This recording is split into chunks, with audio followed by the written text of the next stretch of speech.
Hello friends, welcome to RK tutorial. ఈరోజు మనము 2024 Telangana DSC ఎస్జిటిలో వచ్చినటువంటి తెలుగు మెథడాలజీ సంబంధించిన కొన్ని క్వశ్చన్ల ఆన్సర్ చూద్దాము. తెలుగుతో పాటు ఇంగ్లీషు, మ్యాథ్స్, సైన్స్, సోషల్ కూడా చూద్దాము. సో మొదటగా తెలుగు సంబంధించినటువంటి క్వశ్చన్ల ఆన్సర్ చూద్దాము. మరి తెలుగు మెథడ్స్లో ఫస్ట్ క్వశ్చన్ ఏముందంటే ఇక్కడ స్వతసిద్ధవాదాన్ని ప్రతిపాదించినటువంటి భాషా శాస్త్రజ్ఞుడు ఎవరన్నారు? ఇక్కడ స్వతసిద్ధవాదాన్ని ప్రతిపాదించినటువంటి భాషా శాస్త్రజ్ఞుడు ఎవరంటే దీనికి ఆన్సరు చామ్స్కీ స్వతసిద్ధవాదాన్ని ప్రతిపాదించినటువంటి భాషా శాస్త్రవేత్త, అతని పేరు చామ్స్కీ. తర్వాత నెక్స్ట్ క్వశ్చన్ చూద్దాము. సూచనల ఆధారంగా బొమ్మలు గీసి రంగులు వేయగలగాలి అనేటువంటి అభ్యసన సూచిక 3వ తరగతిలో ఈ విద్యా ప్రమాణానికి చెందినది. మరి దీనికి ఆన్సర్ ఏమంటే సృజనాత్మకత లేదా ప్రశంస అనమాట.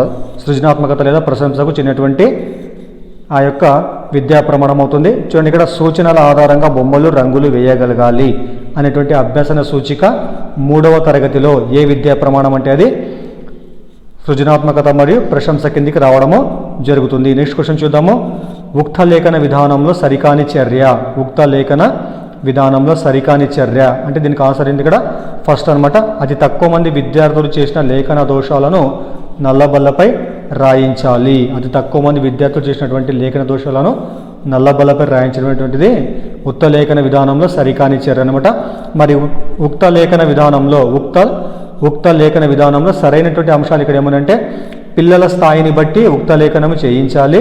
తర్వాత విద్యార్థులకు తెలిసినటువంటి పదాలను ఉపాధ్యాయుడు రాయించాలి. అదేవిధంగా ఉపాధ్యాయుని ఉచ్చారణ రీతిని బట్టి విరామ చిహ్నాలను విద్యార్థుల చేత గ్రహింపచేయాలి. ఇవన్నీ కూడా ఉక్త లేఖనంలో ఉన్నటువంటి భాగాలు అనమాట. తర్వాత నెక్స్ట్ క్వశ్చన్ చూద్దాము. విద్యా ప్రణాళిక నిర్మాణ సూత్రాలలో చేరనిది ఏమిటి? ఇక్కడ విద్యా ప్రణాళిక నిర్మాణ సూత్రాలలో చేరనిది ఏమిటి? ఇక్కడ అంటే లేనిది ఏమంటే ఇక్కడ ఉపాధ్యాయ కేంద్రిత విద్యను ప్రోత్సహించడము. ఉపాధ్యాయ కేంద్రిత విద్యను ప్రోత్సహించడం అనేటువంటిది మనకు విద్యా ప్రణాళిక నిర్మాణ సూత్రాలలో లేనిది అనమాట. అది మరి విద్యా ప్రణాళిక నిర్మాణ సూత్రాలు ఉన్నటువంటి ఏమని ఇక్కడ చూద్దాం. ఇక్కడ మనము విద్యార్థులలో సామాజిక చైతన్యం కలిగించడము, తర్వాత విద్యార్థులను ఉత్తమ పౌరులుగా తీర్చిదిద్దడము, అదేవిధంగా విద్యాభ్యాసం పూర్తయిన పిమ్మట జీవనోపాధి కలిగించడము. ఈ 3 అంశాలు కూడా మనకు విద్యా ప్రణాళిక నిర్మాణ సూత్రాలలో ఉన్నటువంటి అంశాలు అనమాట. లేనిది మాత్రమే సెకండ్ అనమాట. తర్వాత క్వశ్చన్ చూద్దాము. పూర్వగాథాలహరి ఈ రకమైనటువంటి గ్రంథము. పూర్వగాథాలహరి అనేటువంటిది ఏ రకమైన గ్రంథం అంటే అది పరామర్శ గ్రంథం అనమాట. పరామర్శ గ్రంథం అనేటువంటిది ఏమవుతుంది? ఇది ఆ గ్రంథం ఏంటంటే పూర్వగాథాలహరి అనేటువంటిది పరామర్శ గ్రంథం కిందికి రావడం జరుగుతుంది. నెక్స్ట్ క్వశ్చన్ చూద్దాము. మనోవైజ్ఞానిక పరీక్షల కోవకు రానివి. మనోవైజ్ఞానిక పరీక్షల కోవకు రానివి ఏమంటే ఇక్కడ నియోజనాలు మనోవైజ్ఞానిక పరీక్షల కిందికి రావన్నమాట. మరి అదేవిధంగా మనోవైజ్ఞానిక పరీక్షల కిందికి వచ్చేటువంటి ఇక్కడ ఏమనంటే వైఖరి మాపనులు, అదేవిధంగా అభిరుచి శోధికలు, అదేవిధంగా ప్రజ్ఞా పరీక్షలు. ఈ 3 కూడా మనకు మనోవైజ్ఞానిక పరీక్షల కిందకి రావడము జరుగుతుంది. నెక్స్ట్ చూద్దాం మనం ఇంగ్లీష్ మెథడాలజీ సంబంధించిన క్వశ్చన్లకు ఆన్సర్ చూద్దాం మనము. మరి ఇంగ్లీష్ మెథడ్స్లో ఫస్ట్ క్వశ్చన్ ఏముందంటే ఇక్కడ చూడండి. ఫోనెమ్ అనేటువంటి దానికి అర్థం ఏంటంటే ఇక్కడ ఫోనెమ్ మీన్స్, దీని అర్థం ఏంటంటే the smallest unit in the sound system of a language. మరి ఫోనెమ్స్ యొక్క అర్థం ఏంటి ఇక్కడ? Phoneme means the smallest unit in the sound system of A language అనమాట. తర్వాత క్వశ్చన్ చూద్దాము. Language has the ability to repeat an idea without using same words and sentences. Identify these characteristics features of the language. మరి దీనికి answer ఏమంటే ఇక్కడ language exhibits redundancy. ఇక్కడ redundancy. So third answer అవుతుంది. మళ్ళీ చూడండి, ఇక్కడ language has the ability to repeat an idea without using same words and sentences. Identify this characteristic features of the language అన్నట్టు. దీని కిందకి మరి అది ఏ క్యారెక్టరిస్టిక్ అంటే అది లాంగ్వేజ్ ఎగ్జిబిట్స్ రిడెండెన్సీ అనేటువంటి కిందకి రావడం జరుగుతుంది అనమాట. తర్వాత క్వశ్చన్ చూద్దాము. Identify the class room speaking activities. Identify the class room speaking activities కింద ఏమేమి వస్తుంది? ఇక్కడ మనకి ABCD 4 ఇచ్చింది ఇక్కడ. మరి ఇక్కడ ABCD 4 కూడా మనకు క్లాస్ రూమ్ స్పీకింగ్ కిందకి రావడం జరుగుతుంది ఇక్కడ. మరి ఏంటంటే అది role play, group discussion, debate, తర్వాత story telling. Role play, group discussion, debate, story telling. ఈ 4 అంశాలు కూడా మనకు క్లాస్ రూమ్ స్పీకింగ్ యాక్టివిటీస్ కిందకి రావడము జరుగుతుంది. నెక్స్ట్ క్వశ్చన్ చూద్దాము. Evaluation of learners performance should be done at the end of every term. This is known as. ఇదేం చెప్పండి ఇక్కడ సమ్మేటివ్ ఎవాల్యుయేషన్. Summative evaluation. చూడగా మళ్ళీ చూడండి ఇక్కడ, evaluation of learners performance should be done at the end of the every term. This is known as. అంటే మనం చెప్పినటువంటి అంశాలన్నీ కూడా చివరిగా మనము, అంటే విద్యా సంవత్సరం చివరిలో మనము తెలుసుకున్నటువంటి ఆ యొక్క మూల్యాంకనం ఏమిటి ఇక్కడ, సమ్మేటివ్ ఎవాల్యుయేషన్ అనమాట. తర్వాత క్వశ్చన్ చూద్దాము. Identify the audio visual aid. ఇచ్చినటువంటి 4 ఆప్షన్లు మనకు ఆడియో విజువల్ ఎయిడ్ ఏమవుతుంది ఇక్కడ మనకి టెలివిజన్ అనమాట. టెలివిజన్ మనకు ఆడియో విజువల్ కలిగినటువంటి ఎయిడ్ కావడం జరుగుతుంది. తర్వాత నెక్స్ట్ క్వశ్చన్ చూద్దాము. Read the following. ఇక్కడ స్టేట్మెంట్ ఏ, స్టేట్మెంట్ బి ఇచ్చింది ఇక్కడ. మరి చూస్ ద కరెక్ట్ ఆప్షన్ అంటే ఇక్కడ మరి దీనిలో సరైనటువంటి అంశాలు ఏమన్నా ఇక్కడ, both the statements A and B are true. ఈ రెండు కూడా ట్రూ అంట మనకు. మరి చూద్దాం మనము. ఏ స్టేట్మెంట్ ఏముందంటే ఇక్కడ, aural means relating to your ears and your sense of hearing. So aural కిందకి వచ్చేటువంటి అంశం ఏంటి ఇక్కడ, ఆరల్ అంటే ఏమంటే ఇక్కడ relating to your ears and your sense of hearing, దాని కిందకి వస్తుంది. అదేవిధంగా ఓరల్ మీన్స్, ఓరల్ మీన్స్ ఏమొస్తుంది ఇక్కడ, relating to your mouth and describe things that involve speaking rather than writing. So చూడండి ఇక్కడ డిఫరెన్స్ ఇచ్చినాడు ఇక్కడ. ఆరల్ అంటే ఏంటి ఇక్కడ, ఆరల్ అంటే relating to your ears and your sense of hearing. అదేవిధంగా oral means relating to your mouth and describe things that involve speaking rather than writing. So ఈ రెండు కూడా మీనింగ్లు కరెక్ట్ అంటే ఇక్కడ. తర్వాత నెక్స్ట్ క్వశ్చన్ చూద్దాము. మ్యాథ్స్ మెథడాలజీ చూద్దాం మనము. మరి మ్యాథ్స్ మెథడ్లో ఫస్ట్ క్వశ్చన్ ఏముందంటే ఇక్కడ, గణిత ప్రవచనాల నిరూపణలో ప్రామాణికీకరణ ప్రక్రియలకు సంబంధించినటువంటి క్రింది జతలను చదవండి. చూడండి ఇక్కడ, గణిత ప్రవచనాల నిరూపణలో ప్రామాణీకరణ ప్రక్రియలకు సంబంధించినటువంటి క్రింది జతలను చదవండి. మనకి ఇచ్చినటువంటి జతలు ఇక్కడ మనకు 3 ఉన్నాయి. ఇందులో సరైన జతలు ఏమన్నట్టు ఇక్కడ, మరి ఆప్షన్ ఉంది ఏబి కరెక్ట్ అంట. చూద్దాం ఇక్కడ ఏబి ఏముందంటే ఇక్కడ, ఏ ఏముందంటే ప్రధాన సంఖ్యలన్నీ బేసిస్ సంఖ్యలు అనేటువంటి దాన్ని ఖండించడానికి 2 సరి ప్రధాన సంఖ్య అనేటువంటి ప్రత్యుదాహరణ ఇవ్వడము అనియత నిరూపణ. సో చూడండి ఇక్కడ, ప్రధాన సంఖ్యలని బేసిస్ సంఖ్యలు అనేటువంటి దాన్ని ఖండించడం కోసం ఏం చేస్తాం మనము, 2 సరి ప్రధాన సంఖ్యలు చెప్తే అది దేని కిందకి వస్తుందంటే అది అనియత నిరూపణ కిందికి రావడము జరుగుతుంది. ఇక్కడ ఇచ్చిన మనం అది ప్రత్యుదాహరణ అనమాట అది. తర్వాత నెక్స్ట్ బి కూడా కరెక్టే కాబట్టి బి కూడా చూద్దాము. బి ఏమి ఇచ్చినట్టు ఇక్కడ, 0, 1ల మధ్య అనంతమైనటువంటి సంఖ్యలు ఉంటాయి అని తెలిపిన విద్యార్థి 1, 2ల మధ్య కూడా అనంతమైన సంఖ్యలు ఉంటాయి అని పరికల్పన చేయడం అనేటువంటి దీని కిందకి వస్తుందంటే అది అంతర్బుద్ధి నిరూపణ కిందికి రావడం జరుగుతుంది. చూడండి ఇక్కడ 0 మరియు 1ల మధ్య అనంతమైన సంఖ్యలు ఉంటాయని తెలిపినటువంటి విద్యార్థి అదేవిధంగా 1, 2ల మధ్య కూడా అనంతమైనటువంటి సంఖ్యలు ఉంటాయని చెప్పడం దేని కిందకి వస్తుందంటే అది అంతర్బుద్ధి నిరూపణ కిందికి రావడం జరుగుతుంది. కానీ సి ఏదైతే ఉంటుందో ఇది మనకి రాంగ్ అనమాట. ఇది ఏమిచ్చింది చెప్పండి ఇక్కడ, విద్యార్థి పైథాగరస్ సిద్ధాంత నిరూపణకు సంబంధించిన పటాన్ని పరిశీలించి a² + b² = c² అని చెప్పును. ఇది నియత నిరూపణ కిందికి రాదు కాబట్టి ఇది మనకు రాంగ్ స్టేట్మెంట్ కావడము జరుగుతుంది. నెక్స్ట్ క్వశ్చన్ చూద్దాము. ఒక విద్యార్థి లేదా విద్యార్థిని అకర్ణీయ సంఖ్యలు భిన్నాల మధ్య గల భేదాలను చెప్పగలడు లేదా చెప్పగలదు. అయినా ఆ విద్యార్థి లేదా విద్యార్థిని సాధించినటువంటి విద్యా ప్రమాణం ఇక్కడ ఏమంటే కారణాలు చెప్పడము నిరూపణలు చేయడము. కారణాలు చెప్పడం నిరూపణ చేయడం అనేటువంటిది మనకు దీని కిందకి రావడం జరుగుతుంది అనమాట. అంటే అర్థమైంది ఇక్కడ ఒక విద్యార్థి లేదా విద్యార్థిని అకరణీయ సంఖ్యలకు భిన్నాలకు మధ్య భేదాన్ని చెప్పగలగడం అనేటువంటిది మనకు కారణాలు చెప్పడం నిరూపణ చేయడం అనేటువంటి దాని కిందకి రావడము జరుగుతుంది. తర్వాత క్వశ్చన్ చూద్దాము. క్రింది వాటిలో ఆగమన పద్ధతిని ఉపయోగించడానికి మిక్కిలి అనువైనటువంటి సందర్భాలను గుర్తించండి. చూడండి ఇక్కడ, సో క్రింద ఇచ్చినటువంటి మనకు 4 ఉన్నాయి ఇక్కడ, ఏబిసిడి ఉన్నాయి ఇక్కడ. ఇందులో ఈ 4 స్టేట్మెంట్లలో మరి ఆగమన పద్ధతికి సరిపోయేటువంటి అంశాలు ఏమన్నాడు ఇక్కడ, అంటే సందర్భాలు ఏమన్నాడు ఇక్కడ. మరి 4 చూద్దాం. ఇక్కడ మనం ఏవి మాత్రమే సరైనటువంటి వంట. మరి ఏమిచ్చింది ఇక్కడ, సూత్రాలను ఉత్పాదించడం అదేవిధంగా నియమాలు రూపొందించడము. ఈ 2 కూడా మనకు ఆగమన పద్ధతికి సంబంధించినటువంటి అనువైన సందర్భాలు. మరి సి ఏముంది ఇక్కడ, సమస్య సాధనలో సూత్రాన్ని ఉపయోగించడానికి ప్రాధాన్యత ఉన్నప్పుడు, సూత్రం ద్వారా లేదా నియమం ఏ విధంగా ఉత్పన్నం అయ్యిందనే దానికి ప్రాధాన్యత లేనప్పుడు. ఈ రెండింటికి కూడా మనకు ఆగమన పద్ధతి కిందకి రావన్నమాట ఇవి.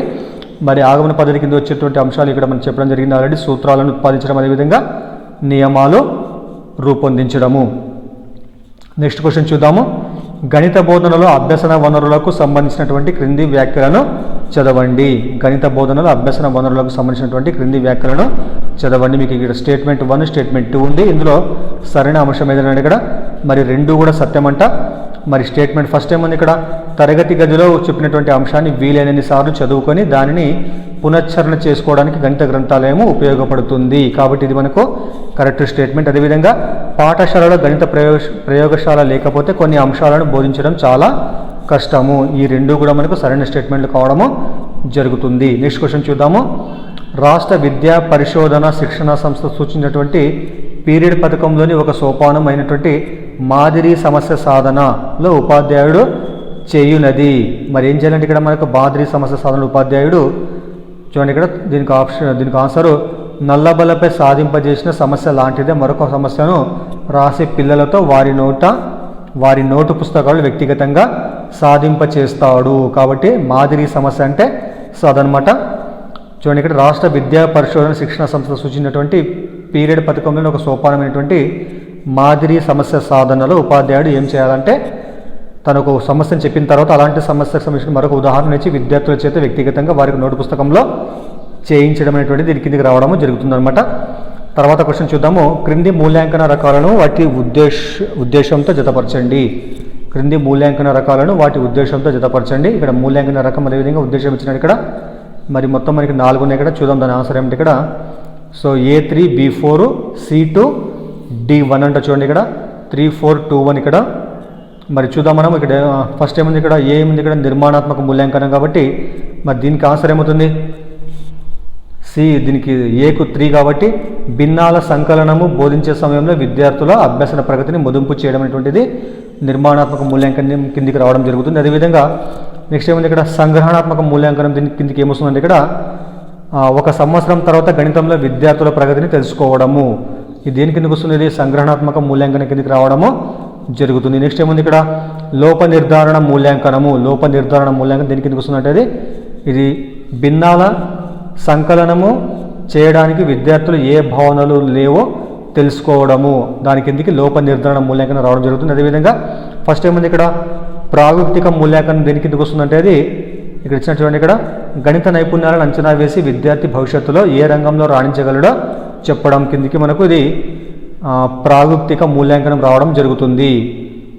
ఓకేనా, ఇదనమాట ప్రాగ్నోస్టిక్ ఎవల్యూషన్ అనేది.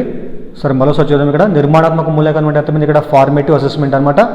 దాని కింద వచ్చేటువంటి అంశం ఏమిటి ఇక్కడ భిన్నాల సంకలనం బోధించే సమయంలో విద్యార్థుల అభ్యసన ప్రగతిని మదింపు చేయడము. సరే మదింపు చేయడం ఇక్కడ అంటే మనం పాఠం చెబుతున్నప్పుడే విద్యార్థులు ఉన్నటువంటి ఆ యొక్క అభ్యసన ఫలితాలను ఉపాధ్యాయుడు తెలుసుకోవడానికి ఉపయోగించే పద్ధతిని ఇక్కడ ఏమంటారు, ఇక్కడ నిర్మాణాత్మక మూల్యాంకనం అని అంటారు. ఫార్మేటివ్ అసెస్మెంట్ అనమాట.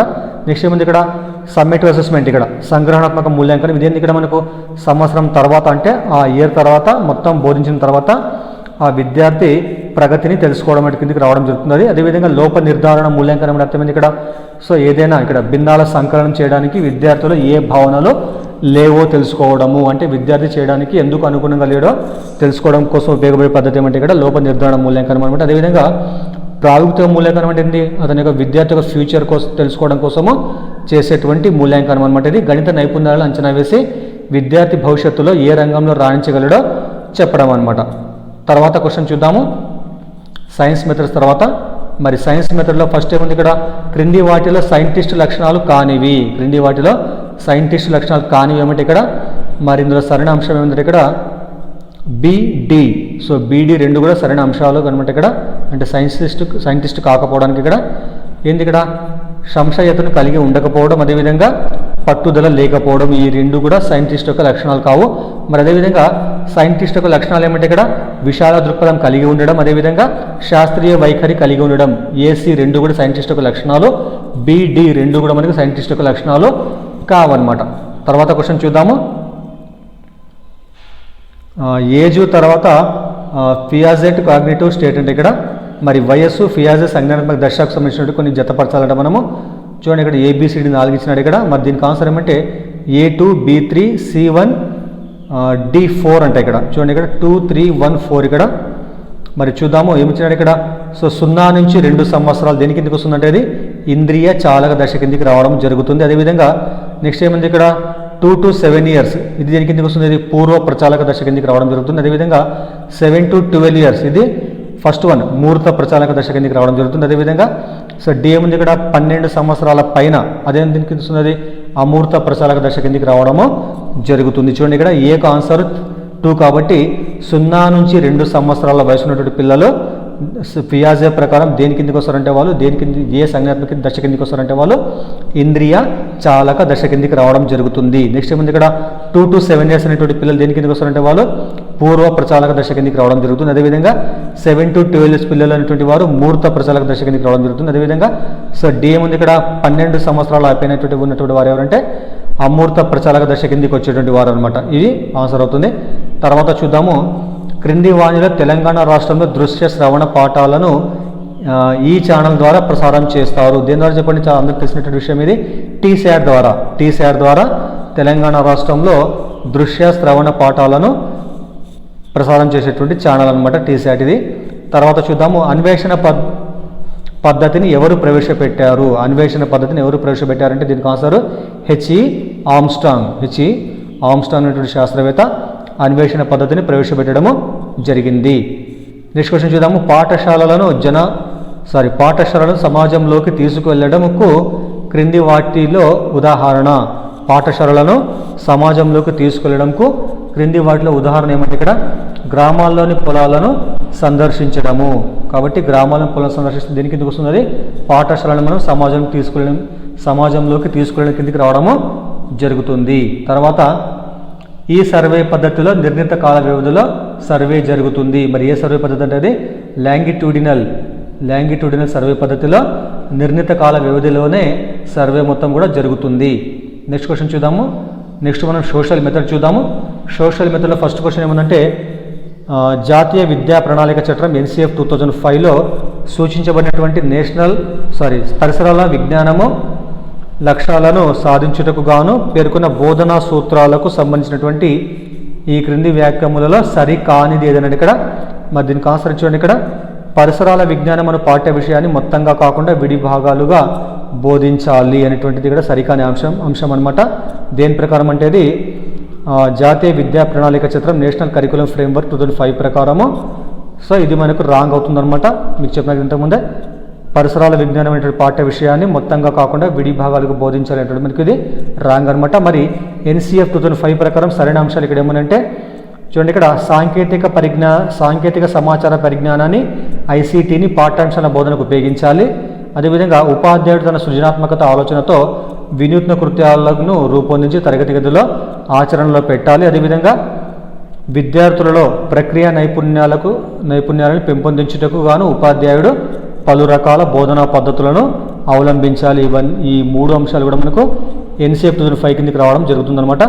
తర్వాత క్వశ్చన్ చూద్దాము, చెట్లను పెంచుట, జంతువులు పక్షుల పట్ల ప్రేమ దయాగుణం కలిగి ఉండుట అనేటువంటి అభ్యసన సూచికలు ఈ విద్యా ప్రమాణానికి సంబంధించినటువంటివి. దేని కిందకి వస్తాయంటే ఇవి ప్రశంస సున్నితత్వం కిందికి రావడం జరుగుతుంది. చూడండి, ఇక్కడ చెట్లను పెంచుట, అదేవిధంగా జంతువులు పక్షుల పట్ల ప్రేమ దయాగుణం కలిగి ఉండుట అనేటువంటి దేని కిందకి వస్తాయంటే ఇవి ఏ అభ్యసన సూచిక కిందికి వస్తాయంటే ఇవి ప్రశంస మరియు సున్నితత్వం అనేటువంటి విద్యా ప్రమాణం కిందికి రావడము జరుగుతుంది. నెక్స్ట్ క్వశ్చన్ చూద్దాము, అంతర్గత సామర్థ్యాలకు సంబంధించి ఈ క్రింది వాక్యములలో సరైనవి ఏవి? అంతర్గత సామర్థ్యాలకు సంబంధించినటువంటి క్రింది వాక్యాలలో సరైనవి ఇక్కడ ఏమంటే మనకు ABC 3 ఇక్కడ. మరి ఇందులో AB మాత్రమే కరెక్ట్ అంటే ఇక్కడ చూద్దాం. ఏ అంటే ఏముంది ఇక్కడ, దాదాపు పిల్లలందరూ జన్మత అంతర్గత సామర్థ్యాలు కలిగి ఉంటారు. కాబట్టి ఇది సరైన స్టేట్మెంట్ అవుతుంది. అదేవిధంగా పిల్లలలో అంతర్గత సామర్థ్యాల పెంపుదలకు ఉపాధ్యాయులు తల్లిదండ్రులు సమిష్టి కృషి చేయాలి. ఈ 2 కూడా కరెక్ట్ అవుతాయి. మరి C ఏముంది ఇక్కడ, ఒక ప్రత్యేకమైన ప్రయోగశాలలో మాత్రమే అంతర్గత సామర్థ్యాలు గుర్తించబడింది. రాంగ్ అనమాట ఇది. సో అంతర్గత సామర్థ్యాలకు సంబంధించినటువంటి సరైన స్టేట్మెంట్లో దాదాపు పిల్లలందరూ జన్మత అంతర్గత సామర్థ్యాలు కలిగి ఉంటారు. అదేవిధంగా పిల్లలలో అంతర్గత సామర్థ్యాల పెంపుదలకు ఉపాధ్యాయులు అదేవిధంగా తల్లిదండ్రులు కూడా సమిష్టిగా కృషి చేయాలి. తర్వాత నెక్స్ట్ క్వశ్చన్ చూద్దాము, పఠాన్ని చదివే నైపుణ్యానికి చెందినటువంటి ఈ లక్షణాలలో సరికానిది ఏది? మరి ఇక్కడ సమయాన్ని ఉపయోగించేటువంటి జ్ఞానము, ఇది మనకు పఠానికి సంబంధించినటువంటి పఠానికి చదివేటువంటి నైపుణ్యానికి చెందినటువంటి లక్షణము కాదనమాట అది. మరి పఠాన్ని చదివేటువంటి నైపుణ్యానికి చెందినటువంటి లక్షణాలు ఇక్కడ ఏమనంటే ఇక్కడ స్కేలును ఉపయోగించేటువంటి జ్ఞానము, అదేవిధంగా దిక్కులను ఉపయోగించేటువంటి జ్ఞానం, అదేవిధంగా సూచికలను ఉపయోగించేటువంటి జ్ఞానం, ఈ 3 కూడా పఠాలను చదివేటువంటి నైపుణ్యాలు అనమాట. తర్వాత క్వశ్చన్ చూద్దాము, తర్వాత ఏముంది ఇక్కడ, కృత్యాధార ఉపగమనమునకు సంబంధించి క్రింది వాక్యములలో సరికానిది ఏది? కృత్యాధార ఉపగమనంకు సంబంధించి క్రింది వాక్యాలు సరికానిది ఏమంటే ఇక్కడ దీనికి ఆన్సరు విద్యార్థులు ప్రత్యక్ష అనుభవాలు పొందడం వల్ల త్వరగా మర్చిపోతారు. ఇది రాంగ్ అనమాట. విద్యార్థులు ప్రత్యక్ష అనుభవం పొందితే ఏమవుతారు, చాలా రోజులు గుర్తుంచుకుంటారు, కాబట్టి మనకి ఇది రాంగ్ అనమాట. మరి కృత్యాధార ఉపగమనకు సంబంధించిన సరైన అంశాలు ఇక్కడ ఏమనంటే చూద్దాం. కృత్యాధార ఉపగమనం ఆచరణ ద్వారా అభ్యసనము అనే సూత్రం ఆధారంగా రూపొందించబడింది. అదేవిధంగా కృత్యాలు పిల్లలలో సృజనాత్మకతను పెంపొందిస్తాయి. నెక్స్ట్ అభ్యసనం అన్నది అన్ని జ్ఞానేంద్రియాల ఉపయోగించడం ద్వారా జరుగుతుంది. ఈ 3 కరెక్ట్, కానీ 4th మాత్రము రాంగ్ అనమాట. తర్వాత చూద్దాము, ప్రస్తుత పురావస్తు తవ్వకాలు గురించి పురాతత్వ శాస్త్రవేత్త ఆర్కియాలజిస్ట్ను అడగడానికి మీరు అడిగేటువంటి 5 ప్రశ్నలను తయారు చేయండి అన్నటువంటి ప్రశ్న ఏ విద్యా ప్రమాణాన్ని సాధించడానికి ఉపయోగించబడిందంటే అది ఉద్దేశించబడిందంటే అది సమకాలీన సమస్యలపై ప్రతిస్పందన ప్రశ్నించుట. సో దీని కిందికి అది రావడం జరుగుతుంది. చూడండి ఇక్కడ సమకాలీన సమస్యలపై ప్రతిస్పందించుట, అదేవిధంగా ప్రశ్నించుట అనేటువంటి విద్యా ప్రమాణం కిందికి పురావస్తు త్రవ్వకాల గురించి పురాతత్వ శాస్త్రవేత్త అనేటువంటి ఆర్కియాలజిస్ట్ను మనము అడగడానికి తయారు చేసుకున్నటువంటి 5 ప్రశ్నలను తయారు చేయడం అనేటువంటిది ఈ విద్యా ప్రమాణం కిందకి రావడము జరుగుతుంది. సో దయచేసి మీకు వీడియో కానీ ఉపయోగపడితే లైక్ చేయండి, అదేవిధంగా ఛానల్ని సబ్స్క్రైబ్ చేయండి, మీ ఫ్రెండ్స్కు ఫ్యామిలీ మెంబర్స్ కూడా వీడియోను షేర్ చేయండి. Thank you.